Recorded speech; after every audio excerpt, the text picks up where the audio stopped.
Hello students, पिछले video में हमने क्या किया कि लास्ट में sum of n terms of an AP देखा था और मैंने बताया था कि sum of n terms of an AP क्या होता है, n by two in bracket a plus l, n by two in bracket two a plus n minus one into d होता है। और एक इंपॉर्टेंट नोट भी बताया था कि sum of n terms of an AP is always occurs in quadratic form, जिसमें S n equal to n square plus b n होता है, ए बी कॉन्स्टेंट होता है और एन स्क्वायर का कोफिशिएंट जो होता है उसमें टू से मल्टीप्लाई करेंगे तो कॉमन डिफरेंस पता चल जाता है। एनी सीरीज के लिए मैंने बताया था कि टी एन बराबर एस एन माइनस वन होता है, जो कि बहुत इंपॉर्टेंट है। इसको स्पेशल सीरीज में इसका सबसे ज़्यादा यूज आता है।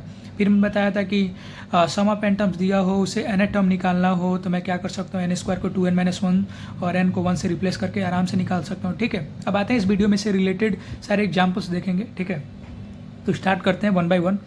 क्या है देखते हैं। क्वेश्चन में क्या बोल रहा है कि if the ratio of sum of n terms of two different AP are 3n plus two upon 4n minus three, then find the ratio of their six term. देखिए, सम ऑफ एन टर्म्स का मुझे ratio दे रखा है और मुझसे ratio of their six term पूछ रखा है। तो वही मैंने जो बताया था कि सम ऑफ एन टर्म्स दे रखा है और मुझसे एन टर्म निकालना है, तो क्या करना है आपको, एन स्क्वायर को 2n माइनस वन से रिप्लेस कर देना है। सबसे सिंपल सी बात। और एन को क्या करना है आपको, वन से रिप्लेस कर देना है। ठीक है, तो बहुत सिंपल सा है, बस आपको थोड़ा सा ध्यान रखना है। ये सम ऑफ एन टर्म्स दे रखा है, क्या दे रखा है, 3n प्लस टू अपन 4n माइनस टी। मुझे एक बात हमेशा से पता है कि sum of n terms of an A P हमेशा क्वाड्रेटिक के फॉर्म में आता है। मैंने नोट में यहाँ पे बता भी रखा था आपको, sum of n terms of an A P is always occurs in quadratic form. ठीक है, ये तो आपका लीनियर फॉर्म दे रखा है। इट मीन्स मैं क्या करता हूँ, सबसे पहले क्वाड्रेटिक फॉर्म में कन्वर्ट कर देता हूँ। मैं ऊपर भी एन से नीचे भी एन से मल्टीप्लाई कर देता हूँ, तो क्या हो जाएगा, 3n स्क्वायर प्लस 2n हो जाएगा और अपन क्या हो जाएगा, 4n स्क्वायर माइनस 3n हो जाएगा। अगेन मेरा क्वाड्रेटिक के फॉर्म में पता चल गया। मुझे सिक्स टर्म निकालना है, T6 निकालना है। मुझे कुछ नहीं करना है। एन स्क्वायर को क्या करिए, 2n माइनस वन से रिप्लेस कर दीजिए, एन स्क्वायर को 2n माइनस वन और एन की वैल्यू कौन से टर्म निकालना है, सिक्स टर्म निकालना है। 2 इंटू सिक्स माइनस वन, ये आपका 11 हो जाएगा। एन स्क्वायर को 11 से रिप्लेस कर दीजिए, एन की वैल्यू 1 से रिप्लेस कर दीजिए। 3 इंटू एन स्क्वायर की वैल्यू क्या हो जाएगी, 11 प्लस 2 इंटू वन हो जाएगा। और 4 एन स्क्वायर की वैल्यू क्या है, 11 है और माइनस 3 इंटू एन की वैल्यू क्या है, 1 है। ये क्या हो जाएगा, 33 प्लस 2 हो जाएगा, ये 44 माइनस 3 हो जाएगा। ये क्या हो जाएगा आपका 35 अपॉन 41, ये आपका क्या हो जाएगा, आंसर हो जाएगा। तो T6 टर्म क्या हो जाएगा, 35/41। बहुत सिंपल था। अगला क्वेश्चन की तरफ मूव करते हैं। ये जेईई मेंस में आया हुआ क्वेश्चन है। For an A P if S p upon S q equal to p square plus q square, then find the ratio of T6 upon T21। S n upon S n दे रखा है, जो P और Q उन्होंने N की जगह दे रखा है, p square by q square, ये क्वाड्रेटिक के फॉर्म में सम ऑफ एन टर्म दे रखा है और सिक्स और 21 टर्म पूछ रखा है। तो बहुत सिंपल सी बात है। S p upon S q की वैल्यू क्या दे रखा है, p square by q square दे रखा है। मुझसे T6 अपॉन T21 की वैल्यू क्या रखा है, पूछ रखा है। कुछ नहीं करेंगे, अगेन एन स्क्वायर को 2n माइनस वन से रिप्लेस कर देंगे। यहाँ पे p दे रखा है तो पी स्क्वायर को 2p माइनस वन से, 2 इंटू ऊपर वाला 6 है, 6 माइनस वन, ये क्या हो जाएगा, 11 हो जाएगा। क्यू स्क्वायर को क्या करेंगे, 2q माइनस वन से रिप्लेस कर देंगे। ये क्वाड्रेटिक के फॉर्म में भी है तो इसको कन्वर्ट करने की कोई ज़रूरत ही नहीं है। और q की वैल्यू इन्होंने 21 दे रखा है, 21 माइनस वन, ये क्या हो जाएगा, ये 42 माइनस वन क्या हो जाएगा, 41 हो जाएगा। ठीक है, तो मुझे पता है पी स्क्वायर की जगह क्या रख दूंगा, 11 रख दूंगा और क्यू स्क्वायर की वैल्यू क्या हो जाएगा, 41 रख दूंगा। ये मेरा क्या हो जाएगा, आंसर हो जाएगा। बहुत सिंपल सा था, कुछ नहीं करना है, बस क्वेश्चन में जैसे दे रखा है। आपको अगर कॉन्सेप्ट पता है, नोट्स पता है, इंपॉर्टेंट पॉइंट्स, तो उसके रिगार्डिंग आप कोई भी क्वेश्चन आप तत्काल कर सकते हैं। ठीक है, अगले क्वेश्चन की तरफ मूव करते हैं। अगला क्वेश्चन मेरा क्या कह रहा है, ध्यान से देखिएगा। कह रहा है क्वेश्चन में, ये जेईई मेंस में आया हुआ है, बहुत इंपॉर्टेंट है। If A1 A2 A3 so on are in AP and sum of n terms इतना दे रखा है, then find the value of D और A50 टर्म का वैल्यू पूछ रखा है, 50 टर्म का वैल्यू पूछ रखा है। ठीक है, देखते हैं क्या है। Sn की वैल्यू क्या दे रखा है, 50n plus n in bracket n minus 7/2 into a. ठीक है, मुझे क्या बोलना है कि T50th टर्म बताना है और कॉमन डिफरेंस बताना है। देखते हैं क्या है। सम ऑफ एम टर्म दे रखा है, मुझे 50th टर्म निकालने के लिए मैं तो आराम से निकाल सकता हूँ, अपना फार्मूला जानता हूँ, एन स्क्वायर को 2n माइनस वन, एन को 1 से। मैं सबसे पहले क्या करता हूँ, कॉमन डिफरेंस निकालता हूँ। पहले डी दे रखा है तो आराम से निकल जाए, कॉमन डिफरेंस पता चल जाए। तो कॉमन डिफरेंस निकालने के लिए सिंपल सा तरीका है, हमने हमेशा बताया है कि पहले इसको स्टैंडर्ड फॉर्म में कन्वर्ट कर लेते हैं। तो ये 50n प्लस ये क्या हो जाएगा आपका, n square by 2 into a हो जाएगा, n square by 2 into a minus क्या हो जाएगा, 7n इंटू ए बाई 2 हो जाएगा। ठीक है, मुझे तो ये क्वाड्रेटिक फॉर्म में दिख रहा है। सम ऑफ एन टर्म दे रखा है, याद है मैंने बताया था कि हमेशा याद रखिएगा, मैंने एक सिंपल सा तरीका बताया था जो आपको हमेशा याद रखना था, क्या कि एन स्क्वायर का जो कोफिशिएंट होता है क्वाड्रेटिक के फॉर्म में सम ऑफ एन टर्म्स दिया रहता है, तो उसमें 2 से मल्टीप्लाई कर देंगे आप, तो क्या हो जाएगा, मुझे कॉमन डिफरेंस पता चल जाएगा। इट मीन्स क्या होता है, डी इक्वल टू 2 इंटू क्या होता है, कोफिशिएंट ऑफ एन स्क्वायर, ठीक है, क्योंकि एन में क्वाड्रेटिक है। देखते हैं 2 into coefficient of N square क्या a/2 है, a/2, तो मुझे क्या पता चल गया, मुझे तो d की वैल्यू ही पता चल गई, मतलब कॉमन डिफरेंस क्या a है। अब मुझे पता करना है 58 टर्म निकालना है, तो मुझे पता है ये एन स्क्वायर को क्या करूँगा 2n-1 से रिप्लेस कर दूंगा, सॉरी एन स्क्वायर को मैं क्या करूँगा 2n-1 से, और एन को क्या करूँगा 1 से रिप्लेस कर दूंगा, सॉरी एन को 1 से रिप्लेस कर दूंगा, ठीक है। तो मुझे पता है एन स्क्वायर को रिप्लेस करते हैं 2 इंटू एन की वैल्यू क्या है 50 पूछ रखा है, 50 - 1 ये 100 - 1 99 हो जाएगा, एन स्क्वायर जगह 99 और एन की वैल्यू क्या करूँगा 1 पुट कर देते हैं इस वाली इक्वेशन में।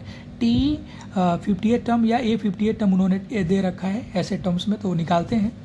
तो क्या हो जाएगा 50 इंटू 1 प्लस एन स्क्वायर को क्या पुट करना है 99/2 इंटू ए माइनस क्या करना है 7, एन की वैल्यू क्या पुट करना है 1 पुट करना है, और ये a/2 हो जाएगा, ठीक है। ये 50 प्लस क्या हो जाएगा, अगर मैं इसमें नेता हूँ तो 92, 2 एलसीएम ले लिया तो 92 हो जाएगा, a/2 हो जाएगा, ये कटेगा, ये 46 हो जाएगा।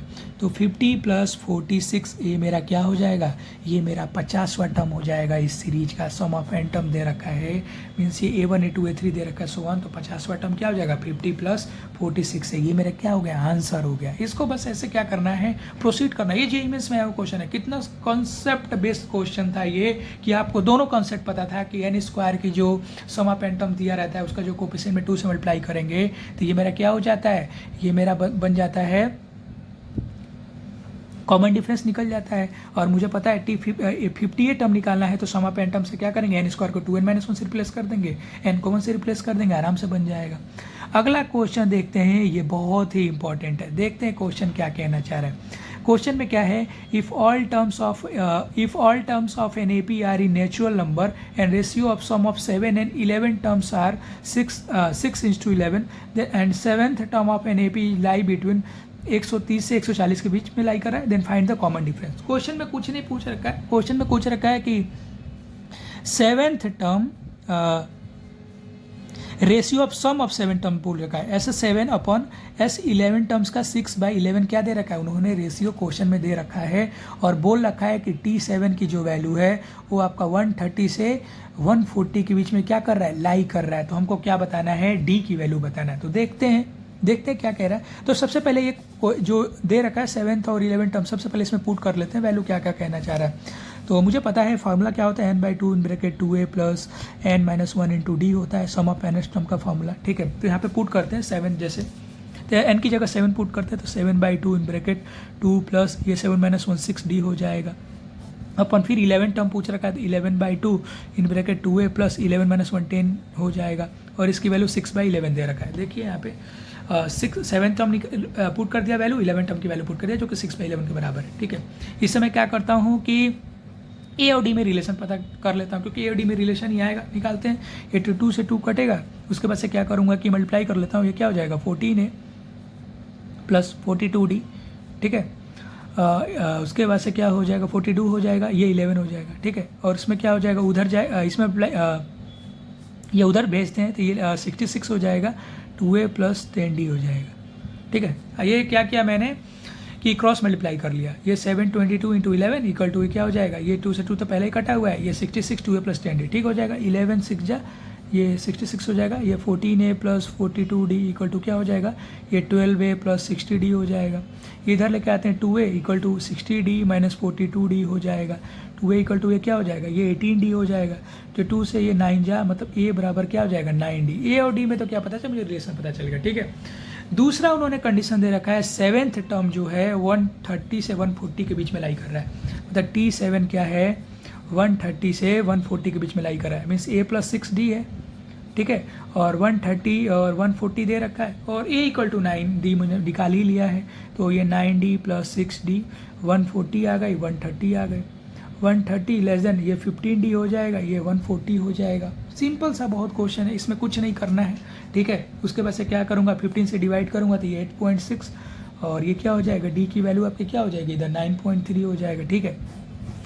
डी की वैल्यू क्या है मुझे पता है, 8.6 से 9.3 के बीच में क्या कर रहा है, लाई कर रहा है। तो इसके बीच में 8.6 और 9.3 के बीच में कौन सी इंटीजर वैल्यू आती है, तो 9 आता है इसके बीच में इंटीजर वैल्यू, और डी की वैल्यू क्या हो जाएगी, 9 हो जाएगा आंसर। ठीक है, तो कॉमन डिफरेंस मेरा क्या आ जाएगा, 9 आ जाएगा। ठीक है, तो क्वेश्चन बहुत आसान था, जैसे क्वेश्चन में उसने बोला है ना वैसे ही मैंने ठीक हूबहू मैथमेटिकल फॉर्म में कन्वर्ट कर दिया है।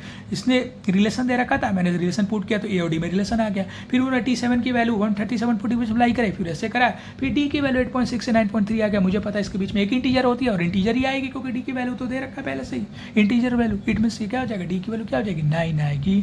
तो ये मेरा क्या हो जाएगा, ये मेरा आंसर हो जाएगा। ठीक है, ये क्वेश्चन अप्रोच करने का तरीका है। अगले क्वेश्चन की तरफ जाते हैं जो कि बहुत ही ज़्यादा इंपॉर्टेंट है।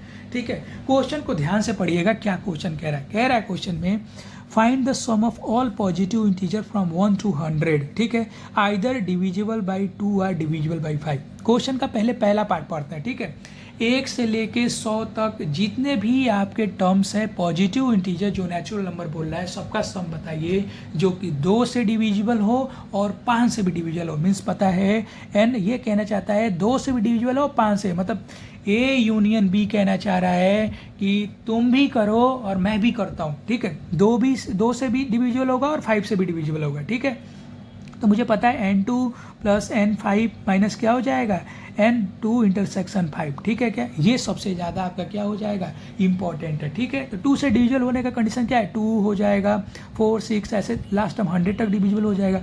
5 से डिविजिबल होने की कंडीशन क्या है, 5 भी होगा, 10 हो जाएगा, 15 डैश ये भी 100 तक हो जाएगा, और माइनस क्या हो जाएगा 2 और 5। 2 और 5 का इंटरसेक्शन से डिविजिबल हो मतलब क्या कहना चाह रहा है, 2 और 5 का मैं एलसीएम निकाल लेता हूँ 10, जो वैल्यू 10 से भी डिविजिबल होगी वो पक्का क्या हो जाएगा, 2 और 5 से तो डिविजिबल रही होगी। इट मीन्स मैं क्या करता हूँ 10 से डिविजिबल होने की कंडीशन क्या बोलता हूँ, 10 20 जैसे 100 तक जाएगा। ठीक है, अब मैं क्या करता हूँ 2 4 6 की वैल्यू है तो सम ऑफ 2 प्लस 4 6 प्लस ऐसे समथिंग। ठीक है, आपको पता ही है ये 5 प्लस 10 मैंने जनरल टर्म लिख दिया ऐसे, ये प्लस प्लस ऐसे। ठीक है, अब मुझे सम ऑफ एन टर्म्स 100 तक निकालना है, 2 4 6 मुझे ए की वैल्यू पता है और मुझे पता है ये टोटल कितने टर्म्स होंगे, 2 से फर्स्ट टर्म लास्ट डिवाइड करते 50 टर्म होंगे। ठीक है, 2 से अगर मैं 100 तक ले जाता 50 टर्म होंगे, तो सम ऑफ एन टर्म्स निकालने का फॉर्मूला क्या हो जाएगा, n/2 in bracket a plus L हो जाएगा। जब फर्स्ट टर्म और लास्ट टर्म पता हो तो ऐसे निकालते हैं, तो ये 50/2 इन ब्रैकेट पहला टर्म 2 + 100 आ जाएगा फर्स्ट टर्म और लास्ट टर्म, ये 50/2 इंटू 102 हो जाएगा, ये मल्टीप्लाई करें देखिए तो 51 हो जाएगा। 51 हो जाएगा मुझे पता है, तो इसका अगर मैं निकालता हूँ प्रोडक्ट तो 2550 आएगा। ठीक है, ऐसे ही दूसरे वाले का निकालता हूँ, दूसरे वाले का निकालूंगा तो 5 10 15 100 तक दे रखा है, तो कितने टर्म्स होंगे 5 से डिवाइड कर 20 टर्म्स ऐसे होंगे, तो 20/2 हो जाएगा। अगेन इसी फार्मूला पे फर्स्ट टर्म उन्होंने 5 दे रखा है और लास्ट टर्म मुझे पता है 100 ही होगा, तो अगर मैं निकालता हूँ तो ये 10 हो जाएगा, ये 105 हो जाएगा, मतलब दूसरा टर्म क्या आ जाएगा 1050 आ गया। तीसरा अगेन ऐसे ही करते हैं, क्या हो जाएगा तीसरा, कितने टर्म्स होंगे 10 20 30 10 ही टर्म होंगे, तो n/2 इन ब्रैकेट ए फर्स्ट टर्म 10 दे रखा है, लास्ट टर्म क्या दे रखा है 100 टर्म दे रखा है, 100 दे रखा है। ये हो जाएगा 5 इंटू ये 110 हो जाएगा, सम करेंगे तो ये क्या हो जाएगा 550। अगेन मैं क्या करता हूँ इसमें पुट कर देता हूँ, इसमें पुट करता हूँ तो n2 की वैल्यू कितना है 2550 है, और प्लस n5 की वैल्यू कितनी है 1050 है, और माइनस तो इंटरसेक्शन 5 जो मैंने निकाला 550 है, इसको मैं सॉल्व करता हूँ तो कितना हो जाएगा 3050 क्या हो जाएगा, ये मेरा आंसर हो जाएगा। ये तो उतने नंबर्स का सम है जो 2 से भी डिविजिबल है और 5 से भी डिविजिबल है। ठीक है, अब आगे वाला पार्ट देखते हैं क्या है। अगला दूसरा पार्ट क्या कह रहा है कि neither divisible by 2 nor divisible by 5। एक काम करते हैं, क्वेश्चन में ये पूछ रखा है उन सबका सम बताओ, ना कि जो 2 से डिविजिबल हो ना कि 5 से। एक काम करते हैं, नाइदर डिविजिबल बाई 2 नॉर 5 पूछ रखा है, तो ये तो टोटल 1 से लेके 100 तक सम निकाल देते हैं और -2 और 5 से डिविजिबल होने का कंडीशन घटा देते हैं, तो ये तो नाइदर डिविजिबल नॉर 2 से 5 वाला कंडीशन आ जाएगा। एक काम करते हैं, क्या करते हैं, total sum of number from 1 to 100 minus numbers sum of numbers divisible by 2 and 2 से भी डिविजिबल हो और क्या 5 से भी डिविजिबल हो। मीन्स ये कहना चाहता है को पूछ रखा है कि सबका सम बताओ जो ना कि 2 से डिविजिबल है ना 5 से, तो मैं टोटल सम लिख देता हूँ 1 से लेकर 100 तक। अब माइनस कर देता हूँ जो 2 से भी डिविजिबल हो और 5 से भी डिविजिबल हो, तो मैं माइनस करूँगा तो क्या आ जाएगा, नाइदर डिविजिबल बाई 2 नॉर 5 आ जाएगा। तो टोटल नंबर ऑफ सम मुझे पता है 1 + 2 + 100 तक का सम क्या आता है मुझे पता है। Again n/2 bracket a + l कर लीजिए, तो ये 100 टर्म्स आएंगे। ये फर्स्ट 1 + 100 हो जाएगा, ये 50 हो जाएगा, 101 हो जाएगा। मल्टीप्लाई करते हैं तो 5050 आ गया। 1 से लेके 100 तक सम 50 है। और neither sum of number divisible by 2 और 5 कितना है 3050 आपका अभी निकाला है। तो 3050 मैंने क्या किया, सब्ट्रैक्ट कर लिया, ये क्या आ जाएगा 2000। इसका क्या आ जाएगा, आंसर है 2000। तो सम उन नेचुरल नंबर्स का है जो कि ना ही 2 से डिविजिबल है ना ही 5 से डिविजिबल है। ठीक है, तीसरा पार्ट सबसे इंपॉर्टेंट है, याद रखना है। फाइंड द सम पूछ रखा है which leaves the remainder 3 when divided by 5। ये तो मुझे एपी बनता हुआ दिख रहा है। मतलब अगर मैं एपी स्टार्ट करता हूँ 3 से, तो कॉमन डिफरेंस मुझे पता है कि 5 से डिवाइड कर रहा है तो 5 का ही टर्म्स चलेगा। तो 5 इसमें जोड़ूंगा तो 8 हो जाएगा, फिर 13 हो जाएगा, फिर 5 जोड़ूंगा तो 18 हो जाएगा, डैश डैश डैश ऐसे चलता जाएगा। आपको तो सबसे पहले पता है। और मुझे पता है अगर लास्ट टर्म की बात करता हूँ, अगर लास्ट टर्म क्या हो जाएगा 18 हो जाएगा। 5 8 होता जा रहा है। तो लास्ट में मुझे पता है कि 18 92 95 96 98 हो जाएगा। लास्ट कौन सा टर्म होगा 98 होगा। ठीक है, क्या मुझे 100 टर्म ही देखना था, तो 3 से स्टार्ट करूँगा। देखिए ये पहला नंबर है, मैं अगर 5 से डिवाइड करता हूँ तो 3 रिमाइंडर आएगा, यही तो बोल रखा है। फिर दूसरा नंबर 5 से डिवाइड करता हूँ तो 3 रिमाइंडर आएगा। फिर मैं 13 नंबर को डिवाइड करता हूँ तो फिर भी ये 3 रिमाइंडर आएगा। ये तो एपी का टर्म पता चला गया। कॉमन डिफरेंस जिसके क्या है 5 क्या है, कॉमन डिफरेंस है। ठीक है, और लास्ट टर्म ऐसे कौन सा आएगा 98 आएगा। ऐसे आप निकाल लीजिएगा 5 से जोड़ के। ठीक है, क्योंकि ए की वैल्यू तो मुझे क्या है 3 पता चल गया, कॉमन डिफरेंस 5 पता चल गया। ठीक है, पूछ रखा है इसका सम बताना है, तो कुछ नहीं करना है, तो आपको पता ही है सम निकालने का तरीका क्या है, a + l मुझे पता ही है। अब ये कितने नंबर ऑफ टर्म्स होंगे, तो मुझे नंबर ऑफ टर्म्स में निकालने का पता है, a + n - 1 × d होता है। nth टर्म 98 दे रखा है, a की वैल्यू 3 + n - 1 × d की वैल्यू 5 दे रखा है। ये इधर आएगा कितना हो जाएगा 95 हो जाएगा।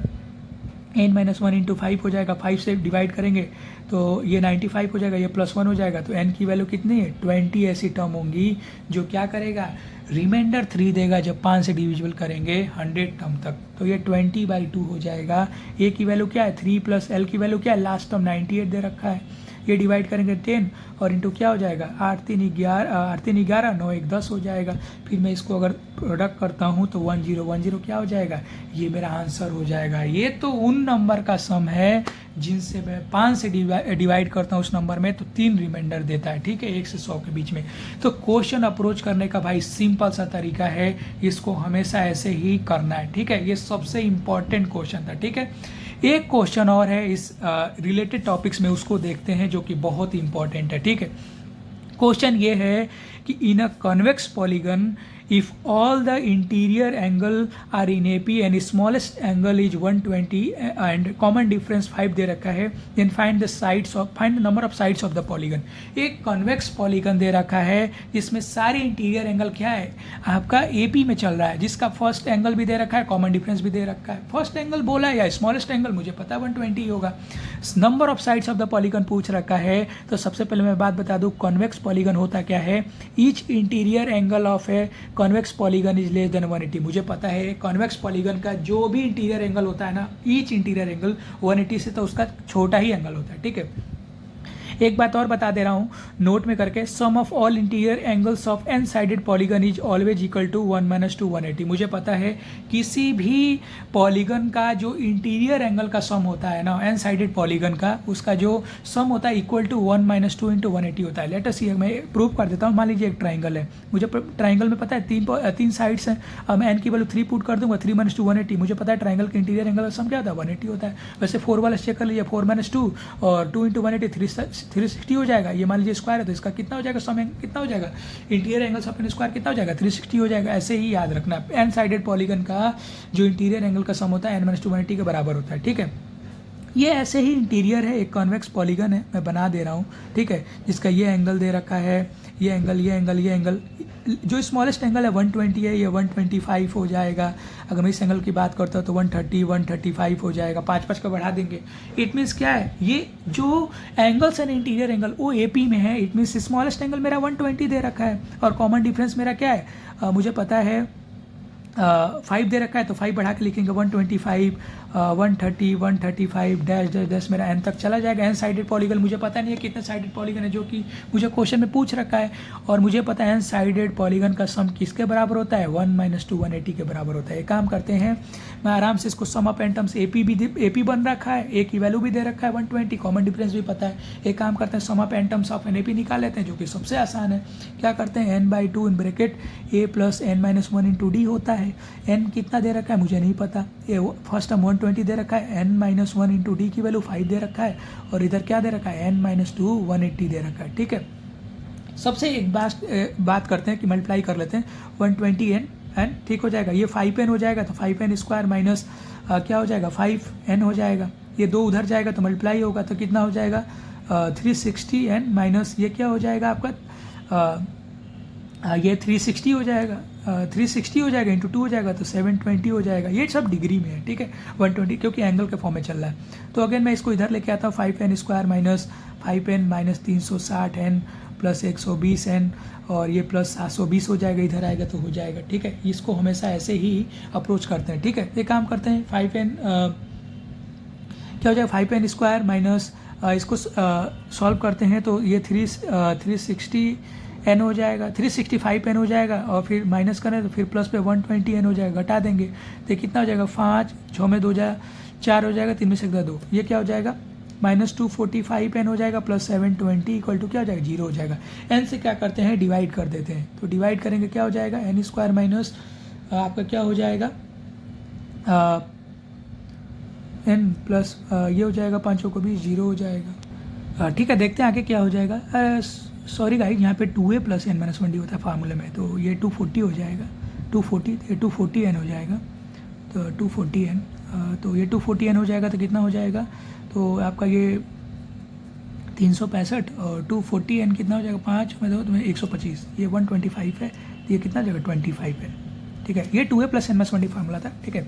तो क्या होता है, n square minus 25n plus 144 equal to 0 equal to divide 144, ठीक है, ये आ गया, ठीक है। यहाँ पे हुआ था 2a + n - 1d होता है, तो यहाँ पे 25n प्लस इससे 5 कॉमन ले लिया, तो 144 इक्वल टू 0 हो जाएगा। तो करते हैं यहाँ पे 2 रूट, तो 16 और 9 आएंगे, तो n square minus 16n minus 9n plus 144 equal to 0 हो जाएगा। n कॉमन लेंगे तो n - 16 minus 9 n - 16 equal to 0 हो जाएगा। n की वैल्यू 16 आ गई और 9 आ गई, ठीक है। क्वेश्चन में दो साइड मतलब साइड्स ऑफ पॉलीगन की वैल्यू 16 आ गई और 9 आ गई, ठीक है। तो एक काम करते हैं, देखते हैं कि sum of n sided polygon का क्या वैल्यू लेस देन 180 सेटिस्फाई करता है या नहीं करता है, एक बार चेक कर लेते हैं। तो एक बार चेक करते हैं क्या होता है। तो T16 क्योंकि मुझे पता है T19 वैल्यू चेक कर लेते हैं कि उस पर्टिकुलर टर्म्स पे जितने नंबर ऑफ पॉलीगन्स है, क्या देखते हैं कि उस पर ईच इंटीरियर एंगल 180 से कम है या नहीं। तो T16 टर्म में निकालता हूँ, तो a + n - 1 × d होता है, तो 15 × d हो जाएगा। a की वैल्यू कितना दे रखा है आपका 120 प्लस 15 × d की वैल्यू कितना दे रखा है, d की वैल्यू मैंने 5 निकाला है, तो ये क्या हो जाएगा 120 प्लस ये क्या हो जाएगा 75, ये क्या हो जाएगा 195। ये तो इंटीरियर एंगल जो दे रखा है 16th वाला जो पॉलीगन है, मुझे पता है एन साइडेड पॉलीगन वाला है, मुझे पता है 195, ये तो 180 से एक्सीड कर गया, मीन्स ये तो रॉन्ग हो गया, ये तो गलत हो गया।